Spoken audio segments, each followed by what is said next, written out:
Okay, ang balita natin ngayon, nanalo ang Gilas Pilipinas kontra dito sa Iraq. So, ibig niyan sabihin ay buhay pa ang tsansa nila na umabante.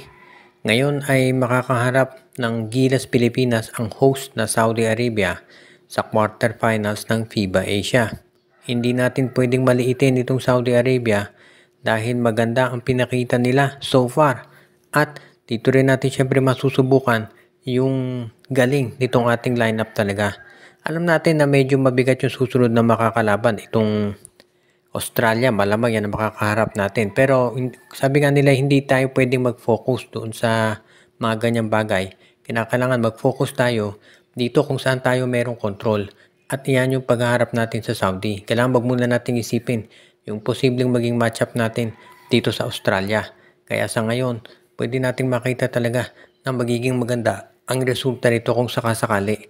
Pero kinakailangan syempre ay tapusin muna natin itong magiging sabihin nating posibleng kompetisyon kontra dito sa Saudi.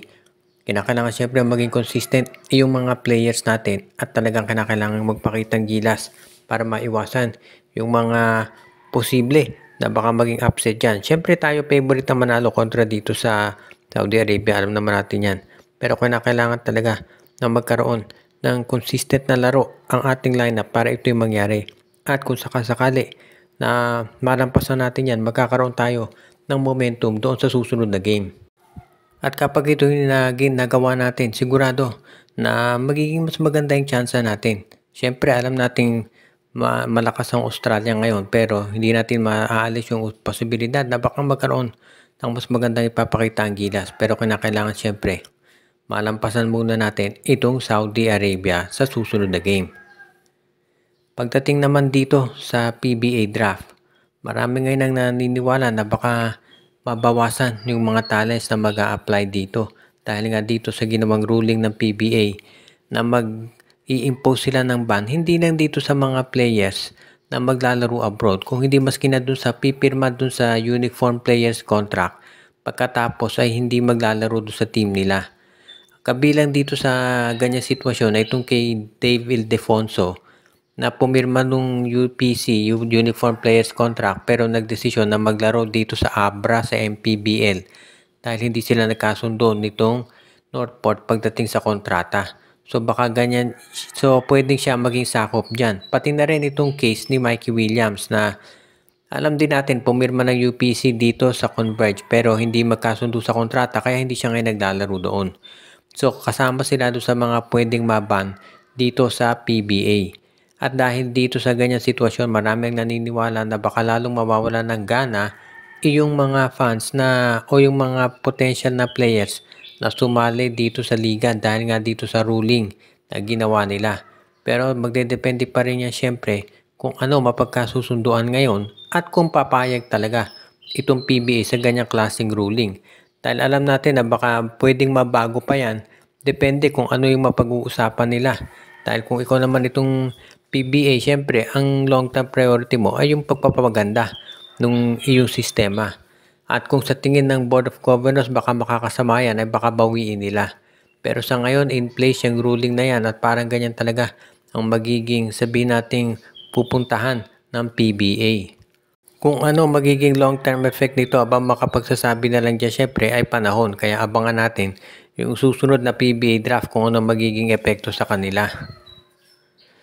Napag-uusapan itong darating na draft, posible na gumawa ng hakbang ang San Miguel para makakuha ng isang mataas na pick at baka gamitin nila sa trade ang promising big man nila na si JM Calma. Itong si JM Calma ay matangkad na player yan na ginagamit bilang backup center ng San Miguel. Hindi lang siya masyadong nabibigyan talaga ng playing time dahil malalim talaga yung roster ng SMB. Pero sa ngayon mukhang okay naman yung nagiging performance nito at kahit papano meron na itong trade value.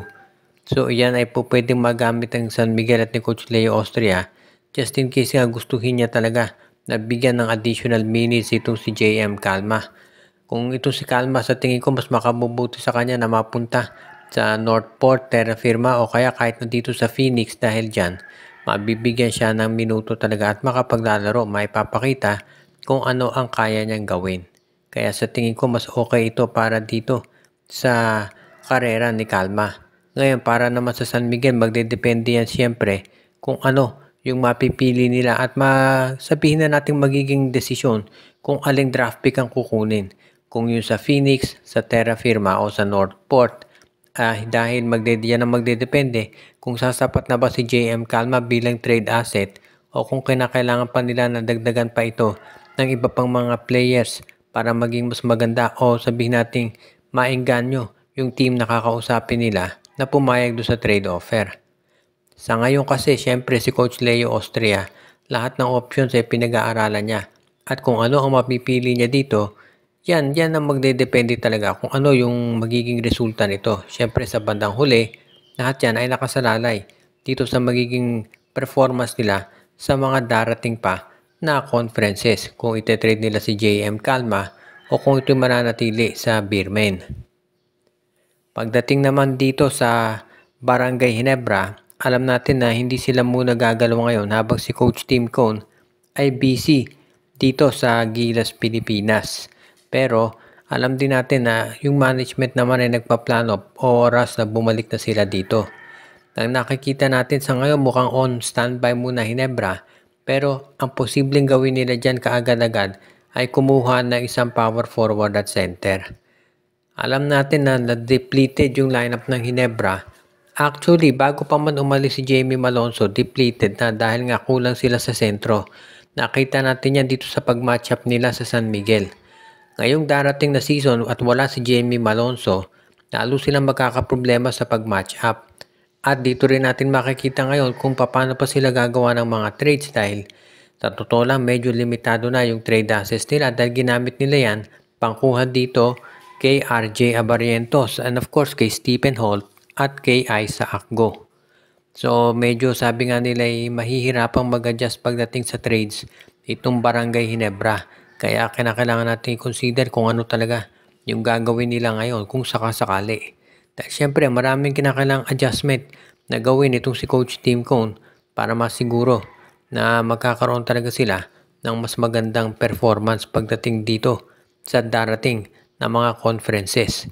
At kung yan ay magagawa talaga nitong Barangay Ginebra, magiging mas maganda ang kalalabasan yan kung sakasakali nga na makagawa sila ng trade. Pero syempre, lahat ng yan ay magdedepende pa rin kung ano yung magiging resulta ng pag-uusap nila dito kay Team Manager Al Francis Chua o rather Team Governor Al Francis Chua at dun sa iba pang mga teams kung saan sila ngayon ay gagawa ng mga posibleng transactions.